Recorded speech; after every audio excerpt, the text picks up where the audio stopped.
আপনার কি মনে হয় যে একজন লিডার হতে হলে আপনাকে অবশ্যই ম্যানেজার, সিইও অথবা এমডি হতে হবে? আপনার হাতে হয়তোবা ক্ষমতা নাই। কিন্তু আপনি অর্গানাইজেশনকে কি কন্ট্রিবিউট করতে পারছেন না? আপনি যদি এটা ভেবে থাকেন তাহলে আজকের ভিডিওটা আপনার জন্য। তো ক্লে ক্লগিন্স তিনি একটা বই লিখেছেন 'how to lead when you are not in position'. That means হচ্ছে আপনি যখন একটা বড় পজিশনে না থেকেও কিভাবে আপনি আসলে লিড দিতে পারেন। তো একটা প্রজেক্টে একটা প্রবলেম হয়েছিল এবং আরিফ নামে একজন মিড লেভেলের একজন কর্মকর্তা ছিল। তো তিনি ওই প্রবলেমটাকে বিভিন্ন ভাগে ভাগ করে তিনি কিন্তু ওখান থেকে একটা সলিউশন এর দিকে যেতে চেষ্টা করেছিলেন।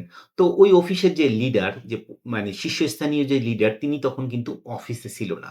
তখন অন্যান্য যারা অফিসার ছিলেন তারা তাদের লিডারের জন্য অপেক্ষা করছিল। কিন্তু আরিফ তখন কিন্তু বসে না থেকে তিনি কিন্তু ওটাকে সলভ করার চেষ্টা করেছিলেন এবং তিনি ২ টা প্রপোজাল লিডার যখন আসবে তার তার কাছে উপস্থাপন করার জন্য ওইটা তিনি রেডি হয়ে তিনি ছিলেন। যখন লিডার এসেছে অফিসে তখন আরিফ তাকে বিনীতভাবে অনুরোধ করেছিলেন যে, "স্যার এই প্রবলেমটা এখানে হয়েছে প্রজেক্টের। আমি এটার ২ টা প্রপোজাল বা ২ টা মানে পসিবল ২ টা সমস্যা আপনার কাছে আমি উপস্থাপন করতে চাই।" তখন অফিসের যে লিডার তিনি আসলে দেখলেন যে আরিফের যে প্রপোজালটা এটা দিয়ে কিন্তু আসলে এই প্রবলেমটা সমাধান করা যায়। তো এই জায়গা থেকে আমরা আসলে যে লেসনটা আসলে পাই এই বইয়ের পার্সপেক্টিভ এ সেটা হচ্ছে যে leadership is not a position. It is not a flowchart or title. It is a something influence. That means হচ্ছে মানুষকে প্রভাবিত করা। মানুষের সাথে একসাথে কাজ করতে পারা, সম্মান দেওয়া, মানুষের সাথে রিলেশনশিপ তৈরি করতে পারা। এটা হচ্ছে নাম্বার 1 লেসন। নাম্বার 2 হচ্ছে যে lead yourself before leading other. That means হচ্ছে আপনার একজন লিডার হতে হলে আপনাকে কিন্তু নিজেকে আসলে আগে লিড দিতে হবে। নিজেকে কিন্তু ডিসিপ্লিন থাকতে হবে।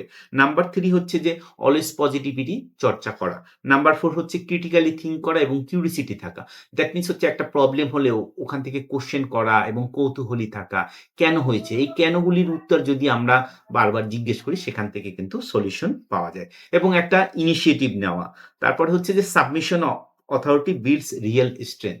দ্যাট মিনস হচ্ছে আরিফ কিন্তু ঔদ্ধত্য প্রকাশ করেনি। সে কিন্তু তার লিডারকে মানে সঠিকভাবে বিনয়ের সাথে প্রপোজালটা দিয়েছে যে, "স্যার এভাবে কিন্তু এটার সমাধান করা যেতে পারে।" দ্যাট মিনস হচ্ছে যে আপনি একজন লিডার হতে হলে আপনাকে কিন্তু আগে একজন ভালো ফলোয়ার হতে হবে।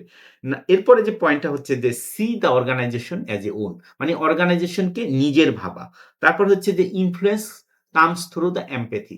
দ্যাট মিনস হচ্ছে আপনি যখন মানুষকে প্রভাবিত করতে চান, তখন কিন্তু মানুষের সাথে রিলেশনশিপ বিল্ড করা, সহানুভূতি প্রকাশ করা এবং মানুষের সাথে বিশ্বস্ত হওয়া, কনসিস্টেন্ট থাকা মানে একই রকম আচরণ করা এটা কিন্তু খুবই জরুরি। এবং leadership is not a moment, it is A mindset. That means হচ্ছে আপনি একটা হঠাৎ হয়তোবা পজিশন পেয়েছেন, তারপরে আপনি লিড দিবেন। ব্যাপারটা আসলে সেটা না।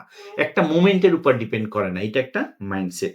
আর একটা লাস্ট একটা যে জিনিস সেটা হচ্ছে যা challenge authority wisely. That means হচ্ছে অনেক সময় আপনি হয়তোবা হায়ার অথরিটিকে আপনার প্রপোজালটা বা আপনার কথাটা বলতে হবে বা কাউকে চ্যালেঞ্জ করতে হবে।